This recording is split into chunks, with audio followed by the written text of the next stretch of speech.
Good morning and welcome to Saturday Somm-Things with Mats.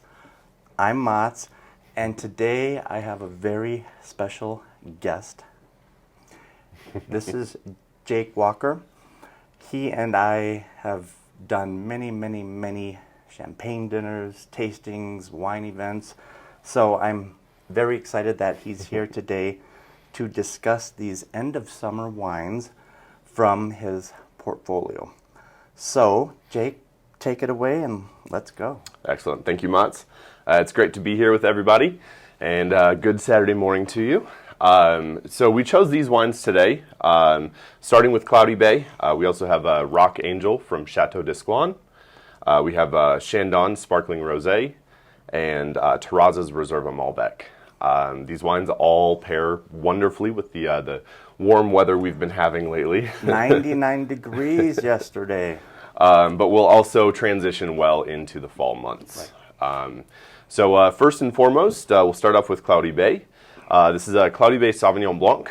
I really love to describe the history of each of these houses because there is so much of a pioneering spirit.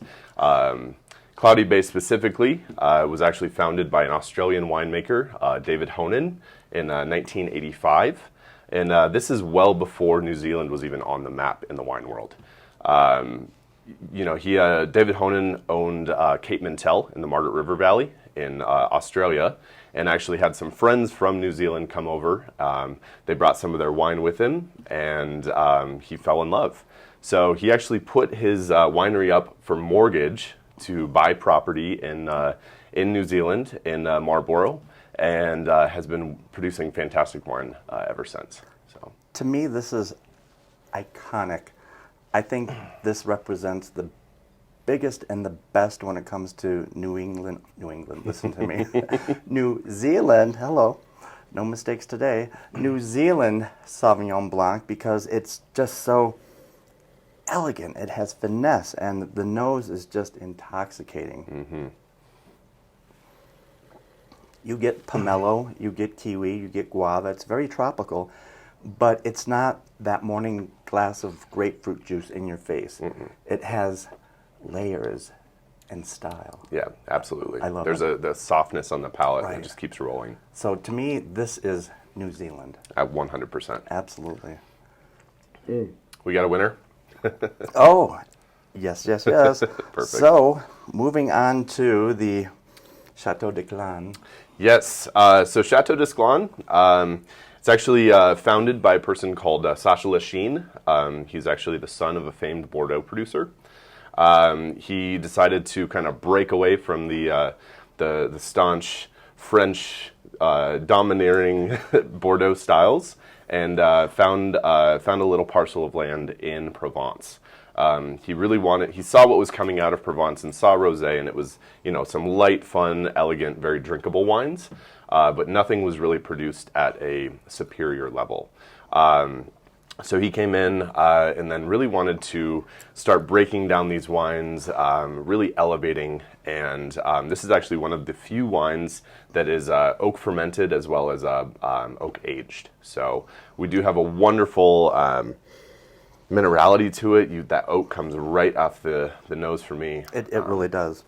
You get hints of strawberry and rhubarb, but it's not overpowering. A lot of people are familiar with Whispering Angel. Absolutely. You can tell our viewers the connection. Yes. So Whispering Angel is the number one selling rosé in the world. This Rock Angel is kind of just a step above that. A little bit more austere. Definitely a lot of fun, geeky stuff going on in here. I mean, these are great for the end of summer because you can pair them with anything, whether they're pork chops or lamb chops or eggplant, ratatouille, a fine cheese. You don't need any food. You can just sit and drink. So we actually we came up with these wines at a barbecue at Matz's house. So all of these pair very well with barbecue food, 100%. I love this. It's just so elegant, and it's not sweet. Not at all. Uh-uh. No. Okay, so far so good. All right, so rolling into this third wine we have here. This is Chandon Brut Rosé. Pulling back into that pioneering spirit, you'll notice the name Chandon that does call to Moet and Chandon from France. This is actually Robert Jean de Vogüé's first segment outside of France. Chandon, we actually have properties in Argentina, which we'll touch into with terrazas. We have some in Brazil, in California, in India, all over the world. But this is coming out of California. So the way that we like to say it is, French-born but California-raised. So we do have a lot of those same styles. We are produced in the method champenoise, but definitely calling heritage to California with those bright, bright fruit notes. So. Yeah, for a California sparkling, they started in 1959 and have just been spot on. It's non-vintage, and they've been spot on with the taste and the quality and the price, especially. And Absolutely. when Miss Sheila puts these on sale, come on down because they don't get any better. Absolutely. What would you pair this with? What would I pair it with? Yes. I am a huge pizza fanatic, and I love doing the high and low pairings. Any kind of salty food, any aged meats go very well with this. Personally, I think of pepperoni pizza, but that's just me. I mean, that's great. Pizza, popcorn, Oh, yeah. potato chips, the three 100%, Ps yeah. is what I call it. And people think we're crazy, but champagne and fried chicken, Absolutely, 100%. that's one of our favorites. Beautiful. The bubbles are light, delicate, effervescent. They're just fun. It's such a nice end of summer sparkler. 100%, absolutely. Okay. I almost don't want to drink red wine when it's 99 degrees outside, but But when it cools off in the evening, perfectly paired with any barbecues. Your famous Mott's famous ribs. World famous. World famous. I think this would go perfectly with that. Any kind of red meat. so tell very us a little versatile. about this, where it's from, and Yes. So I mentioned Robert Jean de Vogüé from Moet and Chandon. One more thing about him, he was actually a World War I and World War II survivor. He was actually sentenced to death by the Nazis, was sentenced to work to death in a concentration camp, and then was saved in 1945 by British paratroopers. Amazing that he just kept going. Actually started running Moet and Chandon after he came back. And then in 1959, as Mott said, we purchased land in Argentina. We do have the Chandon in Argentina. And terrazas was really founded out of some trial and error. Previously in Argentina, much of the wine was produced on the valley floor. It's very, very hot there, right up against the Andes. And, with that pioneering spirit, we kept asking, how can we produce better wine? How can we elevate this? And truly elevating it by raising the altitudes at which we're growing the grapes, cooled the temperatures down a little bit so that we're not ripening all the way.